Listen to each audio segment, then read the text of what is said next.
Dnes som dostal výzvu od primátora mesta Bardejov, Borisa Hanuščáka, aby som sa verejne ospravedlnil za to, čo som včera zverejnil na sociálnych sieťach. O čo išlo? Včera mimoriadne zasadlo mestské zastupiteľstvo a nečakane sa tam dostal bod, ktorý tam nemal byť, a išlo o predaj strategického pozemku v centre mesta, ktorý má slúžiť záujmom obyvateľov mesta Bardejov.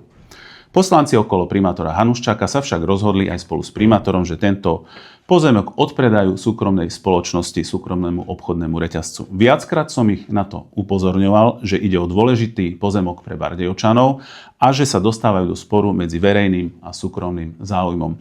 Pán primátor mi sľúbil, že tento bod už na rokovanie mestského zastupiteľstva nepredloží, ale ako vidíte, oklamal ma. Otvoril mestské zastupiteľstvo a ako taký Zajko Bojko ušiel, aby sa tento bod schválil a jeho nebolo pritom vidno. Pán primátor, ja vás na takéto kšeftiky budem stále upozorňovať.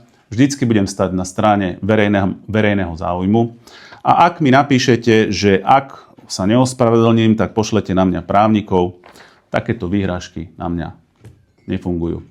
Ak na mňa pošlete právnikov, ja sa zariadím podobne. Prajem všetko dobré.